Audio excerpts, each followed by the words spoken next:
Então, ainda bem que está todo mundo online, né? Ninguém faltou na aula, só o Arthur que chegou um pouquinho depois. Ainda bem que não vai fazer falta nesse sentido. Mas obrigada por avisar. Então, a gente sabe que no ano X, né, teve a criação de mais de 20 bilhões de aves, né, mais de 5 bilhões de cabeças de gado. Né? No entanto, não tem a devida distribuição. Né? Consequentemente, tem muitas pessoas passando fome. Ou seja, você produz mais, produz alimentos, às vezes, muito mais bonitos, né? Porque a combinação da semente transgênica juntamente com o agrotóxico vai possibilitar isso, né? Uma fruta muito mais bonita, muito maior, tá? Porém, é para enriquecimento, né? Enriquecimento daquela empresa, daquele país, no caso, consequentemente, né? Então, não é necessariamente para distribuição, para atender toda uma demanda global por alimento, certo? Quero complementar daí a fala do Matheus, e por que eu peguei isso aqui para mostrar para vocês, né, o tezinho, isso aqui é uma lata de milho, tá?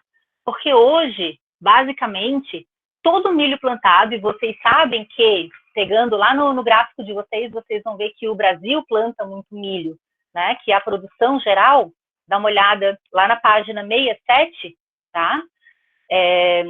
A produção de milho em 2016, né? Foi de 385 milhões de toneladas nos Estados Unidos e aqui no Brasil de 64 milhões de toneladas, tá? Tanto nos Estados Unidos, como na China, como no Brasil, como na Argentina, galera. Esse milho aqui plantado e produzido, certo? Ele é transgênico. Hoje em dia é muito difícil você ter milho que não seja transgênico.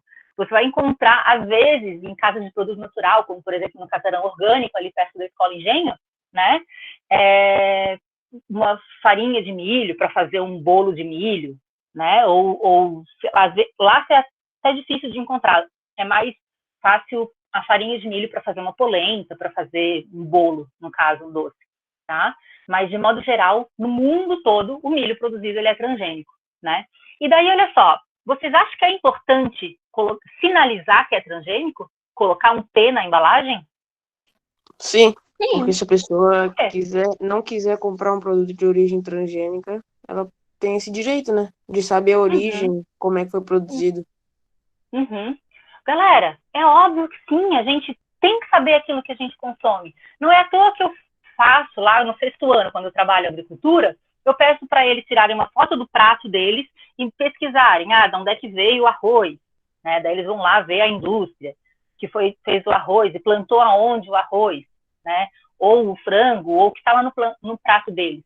Para eles saberem que existe uma história, e nós também, né? Existe toda uma história, né? Nós temos uma história, tem nossos pais, nossos avós, né? Nossa escola tem uma história, tudo tem uma história, né? E a história está relacionada com o passado.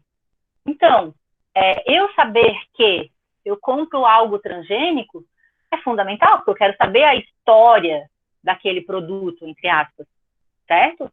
Porque eu sei que sementes transgênicas, tá, normalmente estão aliadas com o uso de agrotóxicos, né? E eu sei também que isso faz mal para a minha saúde. Eu sei que isso aumenta a possibilidade de eu desenvolver um câncer, por exemplo, tá? E daí sim, tá na minha escolha, tá na minha opção eu comprar ou não. Agora eu pergunto para vocês, vocês têm visto essa sinalização, esse Tzinho aí, esse sinal de transgênico? Ô, prof, eu acho engraçado que não acharam uma cura direta para o câncer, mas um jeito de vir um câncer mais rápido eles conseguem achar. Sim. Os alimentos. Sim. Mas aí, gente, depois vocês podem fazer o teste. Eu não vou pedir para vocês saírem agora aqui da aula para procurar. Mas o que aconteceu? Hoje em dia, a gente não encontra mais esse símbolo nas embalagens. Por quê? Porque não é mais obrigada a colocar na embalagem. Aconteceu, se eu não me engano, foi no ano de 2003. Eu não anotei isso. Prof, Ou eu não por anotei no exemplo, caderno. salgadinhos que vendem como Cheetos e Doritos ainda tem. Perfeito, perfeito, ótima intervenção. Isso mesmo. Que são feitos de milho, né? Para você ver. Então, hoje no Brasil, não é mais obrigatório você sinalizar isso, tá? Porque eles sabem que. Sabe aquela coisa assim, o que o coração não vê, como é que é? O que o olho não vê, o coração não sente? Né? Sim. É basicamente isso. Camilo, não sei te dizer. Não sei te responder isso, é só no Brasil que está proibido, tá? Posso até fazer uma pesquisa a mais sobre isso. Mas, caramba, se você vê que tem um símbolo ali que já traz a notícia que aquilo ali é transgênico, e eu sei que normalmente transgênico está associado com o uso de agrotóxicos, por conta da maior produtividade, tá? Você vê aquilo ali, você tem um do lado que não tem o símbolo, você vai indiretamente, né? Você vai ser conduzido emocionalmente, né? A consumir algo que é melhor para a sua saúde, para a saúde da família. Imagina a mãe de vocês no supermercado fazendo compra, né? Ou o pai, tá? Então, eles proibiram, eles conseguiram vetar essa obrigatoriedade de representar esse símbolo nas embalagens. Eles quem? Os grandes produtores, tá? No Brasil, de modo geral, a gente chama de bancada ruralista. O que é isso, né? Um conjunto de pessoas que estão relacionadas com atividades rurais, tá? Tem uma proximidade, e já teve também em outros governos, tá? Inclusive no governo do PT, tá? Uma influência muito forte para justamente aprovarem as leis a seu favor, no caso, né? E a lei de proibir esse símbolo, tá? Foi uma conquista, então, desses agricultores, desses ruralistas, dessas pessoas envolvidas, né, com os políticos que fazem as leis, aprovam as leis e vira obrigação. Tá legal?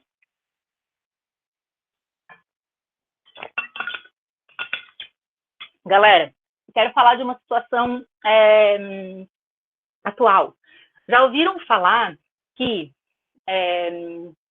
tem muitas cestas orgânicas, ou tem muitas feiras orgânicas que estão divulgando seus trabalhos? Alguém sabe me falar o que são orgânicos? Que são produzidos de um jeito natural, né? Sem nenhum agrotóxico. Naturalmente. Perfeito. É isso aí, né? São produções naturais, né? De modo geral, a produção de orgânico, né? Ela garante muito mais, né? Saúde, certo? Porém, ela é muito mais cara. Por que ela é mais cara, Thiago? Porque a produção, tipo, é por causa que daí normalmente as produções orgânicas não são produções intensivas. E são menores, são pequenas produções. É isso aí. Uhum. E daí, vocês lembram daquela... como é que era o nome? Era princípio ou característica do capitalismo, que falava da oferta e da procura? Lembra disso? Que a gente viu no começo desse ano. Sim. Quando a gente tem, né, menos produtos que são ofertados, né, o valor ele vai subir, tá? Então, hoje, recentemente, eu estava vendo uma divulgação, né? Uma cesta de orgânico, de 5 quilos aproximadamente, é 50 reais, tá? Eu, hoje, não consumo orgânico, consumo poucas coisas orgânicas, na verdade, tá? Mas tem muitas pessoas com uma preocupação e com uma condição melhor que pode investir nisso e pode garantir isso para sua família, né? Ou plantar em casa, né? Que é o exemplo aí mais próximo da gente, é o Bruno, que deve plantar tomate, plantar algumas outras coisas que são mais fáceis, algumas folhas, né? Couve, que é muito fácil de plantar. Enfim, tenho certeza que vocês que estão na escola engenho há muito mais tempo plantaram também no terceiro, quarto ano, né? Cenourinha para comer na escola, tomatinho cereja, tá? E daí hoje, na época da quarentena, a gente tem o quê? Né? Essa é uma informação que atende justamente aquelas pessoas que estão em situação de risco, de maior risco, né? No caso, moradores de rua, certo? E pessoas com necessidades, tá? Ali na Fazenda da Ressacada é uma área da Universidade Federal de Santa Catarina que tem no caminho ali do aeroporto, tá? Nessa Fazenda da Ressacada são feitos vários projetos, desenvolvidos vários projetos, e daí o município, através do vereador Marquito, ele juntou a Prefeitura de Florianópolis, juntamente ao curso de agronomia, tá? Lá da UFSC, tá? Para quê? Para plantar, juntamente com o Pacuca também, vocês visitaram o Pacuca naquela semana da sustentabilidade da Escola Engenho, né? E vocês viram que os resíduos orgânicos, eles podem ser levados para lá para que haja uma reciclagem e a formação de adubo, certo? Para que essa galera toda junta, né, com a ajuda de voluntários, eles estão plantando. Plantando para quê? Para atender as pessoas que vivem na rua, né, pessoas com moradores de rua e algumas comunidades carentes, por exemplo, para agora, na época da pandemia, né? Então, pessoas voluntariamente que queiram ir lá, tem uma escala de trabalho voluntário, né? E apenas 2 pessoas ficam lá, afastadas, né? Fazendo tudo que é necessário para produzir esses alimentos, né? No caso, irrigando, ou plantando, ou colhendo essas plantações, tá? Essas verduras, essas folhas, acho que são principalmente folhas, na verdade, algumas verduras, né? De plantio, de tempo de produção mais rápido. Eu quero perguntar se vocês sabem me dizer, aqui na Grande Florianópolis, onde que vocês compram frutas e verduras e na casa de vocês lembram? No Bistec. Vocês já acompanharam? No mercado. A minha mãe No mercado. Minha mãe comprou na Bistec, na feira. que é do lado da minha Na casa. feira. É mais fácil. Na feira. Sim, é muito comum as pessoas comprarem no supermercado, né? Mas quem vai na feira? Quem falou feira aí? Acho que foi a Luana ou a Luísa? Ai, minha mãe vai na feira. Que feira? Sabe? Ela vai ali na Pequeno Príncipe, ali perto do Brigadeiro, e uma aqui no Rio Uhum. Aqui na Igreja de Pedra que tem. Na Igreja de Pedra no sábado, na terça, no sábado, né? Ela Sim. vai de manhã. Uhum. Isso mesmo, né? De manhã, porque justamente, na verdade, o dia inteiro, né? Se repõe, né? Ali no final do Pequeno Príncipe, né? Mas vocês sabem a origem de alguns daqueles alimentos ali ou não? Eu não sei. Quais cidades, Não dá, no caso, não, né? não Que se tem plantam como aquilo ali? saber, né, exatamente de onde veio. Biguaçu.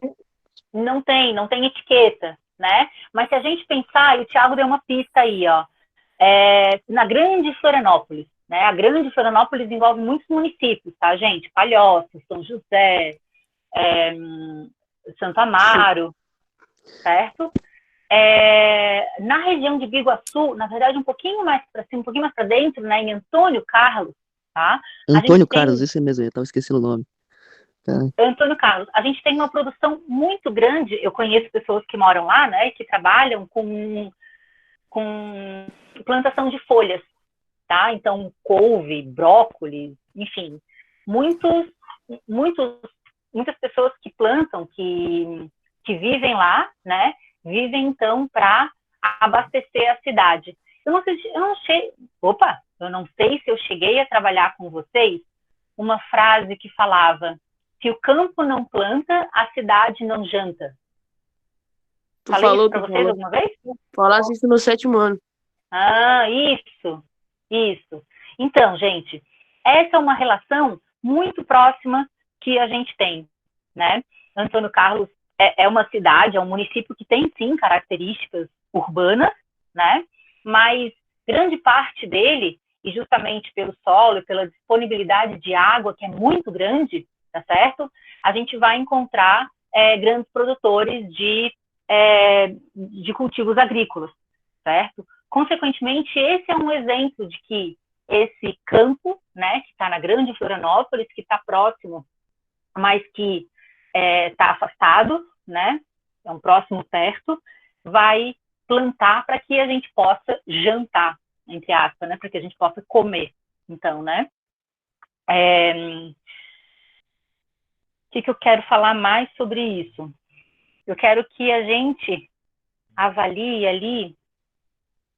Aqui, ó, você tinha separado.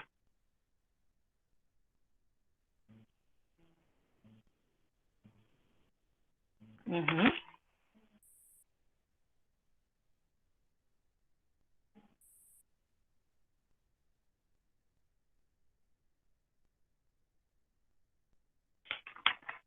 Na página 71, gente. Só para a gente avaliar, então, aquele gráfico que é oferecido, que é apontado ali. É que horas que é a nossa aula? 11h05, né?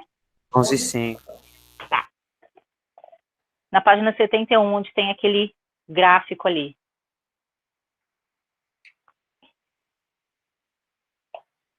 Luísa, você pode apresentar para a gente a sua compreensão? Tipo, quais os destinos da soja produzida no Brasil? Tá. Apresentar o gráfico inteiro. Uhum. Tá. Tá, é de 2014. Uhum. Tá falando sobre o destino da soja, né, brasileira. Tá, 44% vão para exportação do grão natural. Uhum. 7% são outros usos, como estoque, sei lá. 49% é do processamento. Desses 49%... Vamos lá, continua. Desculpa. Tá. 79% da soja... 79% da soja é para farelo. Uhum. Daí, para exportação, vão 52%. E 48% para consumo doméstico, tipo ração animal. Uhum. 20% da soja vira óleo, que 23% vão para exportação, e os outros 77% são consumo doméstico, tipo alimentação e biodiesel. E biodiesel, perfeito, tranquilo, né? Então, olha só, quais são os destinos da soja que é produzida no Brasil, né? A gente tem que ter claro que grande parte ela é vendida, né, exportada in natura, o grão, tá? Camila, a gente está na página 71. 71, Camila. E a Luísa acabou de apresentar para a gente esse gráfico sobre os destinos e usos da soja brasileira, tá? E agora presta atenção na pergunta, porque eu vou relembrar algo que a gente viu ano passado, tá? 44% é vendido o grão in natura, somente o grão, tá? E 49% processado. Vamos supor que 44% seja, vamos supor não, 44% é exportado, né? E vamos supor que desses 49% que é processado, que vai para processamento, que seja exportado também, tá? Qual desses dois vai custar mais? Vai valer mais para o Brasil exportar? O in natura, somente o grão, ou o que já é processado?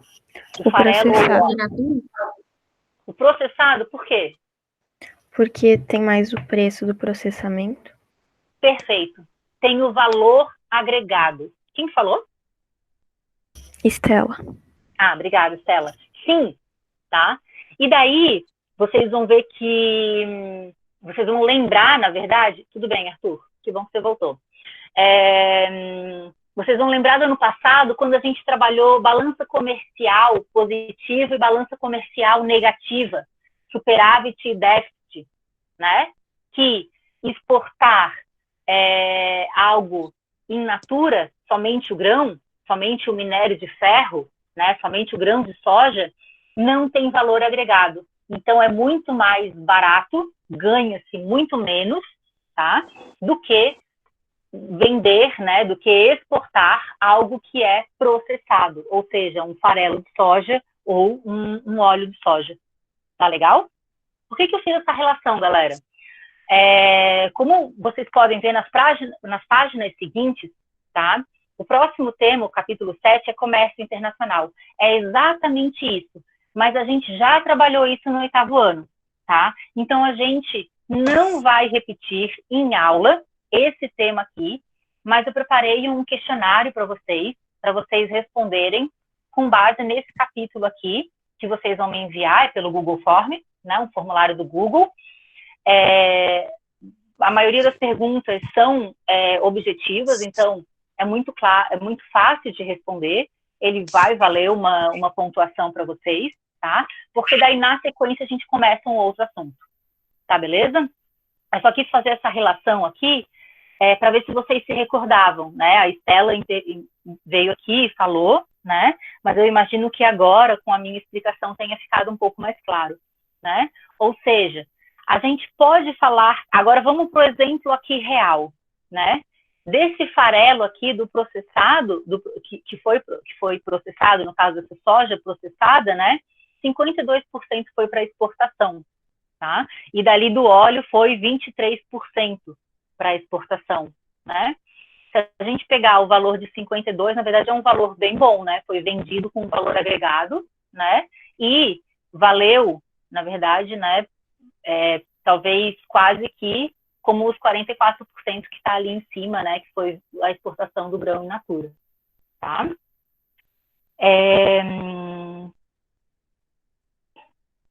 E daí ali embaixo, né? 48% para consumo doméstico, principalmente ração animal, né?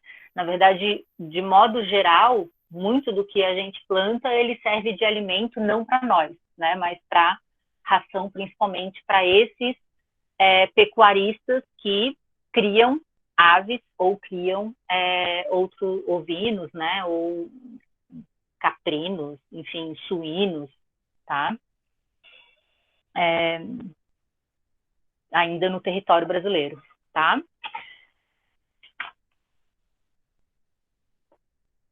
Que é justamente isso que vai falar na página para conhecer mais, na página 72, no item para conhecer mais, tá? Que grande parte do que é produzido vira ração, e não ração para humano, né? Não para nossa alimentação, mas para ração animal.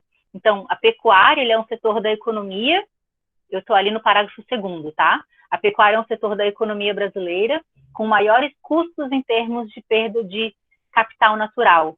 Para cada R$1 milhão de receita do setor, né, 22 milhões são perdidos, tá? O que está relacionado com isso? Os danos ambientais. Recentemente, eu imagino que vocês não tenham assistido, mas teve um programa Roda Viva, onde foi um fotógrafo chamado Sebastião Salgado. Alguém já ouviu falar no Sebastião Salgado? Ele, assim como o Eduardo, aquele cara lá que fazia fotografias e denunciava alguns impactos ambientais, né, que a gente viu no livro, ele procura...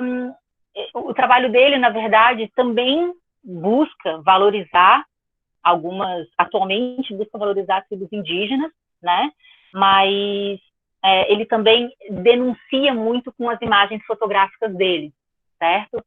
E ele tem uma grande fazenda lá na região de Minas Gerais, tá? Que ele comprou toda zoada, assim, solo zoado, enfim, condição péssima para plantio.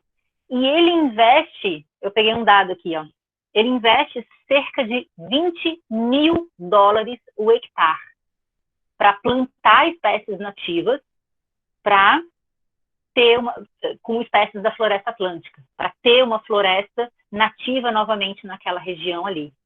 Por que eu estou falando dele, gente? Porque a gente sabe que no Brasil, e infelizmente não é só hoje, né, acontece desmatamento, acontece queimadas. Diretamente, tá, esse desmatamento e essas queimadas, elas atingem a população tradicional que vive ali, pode ser quilombolas ou pode ser indígenas. A gente sabe que tem muitas etnias no Brasil, né, mais de 200. A gente sabe que estão espalhadas pelo território brasileiro de modo geral, mas que tem uma concentração muito maior na região norte, certo? Região norte do Brasil, tá? E a gente sabe que é justamente na região norte, né, onde está havendo maior desmatamento e maior queimadas, tá? Que impacta para plantio de monocultura, os chamados desertos verdes, né? Que são as monoculturas, a cultura de apenas um produto, no caso, né? Ou só o milho, ou só a soja, tá certo? Ou só a cana-de-açúcar. Então, esses indígenas são diretamente os primeiros afetados.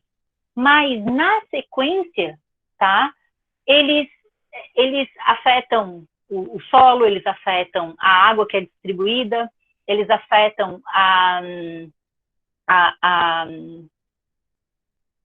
eles provocam o efeito estufa, né? Contribui para que haja o efeito estufa, né? Não só por conta das queimadas, mas impede também que haja o ciclo do carbono, porque essas árvores, elas, quando estão vivas, né, elas também podem fazer o ciclo do carbono, no caso, né, e tirar, contribuir para que minimize, então, esse aquecimento, minimize o efeito estufa, tá? E daí, se você considerar o necessário, o valor de terra, né, que é quanto vale uma terra, né, quando se desmata 100 hectares, por exemplo, da floresta amazônica, quanto que vale para recuperar isso, né? Vale mais ou menos $20 mil por hectare, né? Que é justamente o valor que se gasta, o valor que se investe para que uma floresta seja plantada, no caso, né? Eu trago esse valor, que foi o que ele falou no programa Roda Viva, né? E trago o exemplo dele, que planta espécies de floresta amazônica, na região de Minas Gerais, tá? Mas eu imagino também que na floresta amazônica seja um valor aproximado. Então, quando você quer reverter, quando você quer salvar uma área devastada, né, é basicamente esse o valor necessário para que tente-se, né, reverter essa situação. A situação das vidas que vivem lá, né, sejam dos animais que vão morrer, né, ou das vidas humanas, como de quilombolas ou de território indígena, né, isso daí muitas vezes se perde e não tem valor, né, galera? Não dá para se mensurar, na verdade, tá? Eu sei que tem 1 minutinho. Galera, se liguem. Na tarefa dessa semana, que vai para vocês ainda, tá? Tem vários vídeos para vocês assistirem e vários retornos que eu peço para vocês.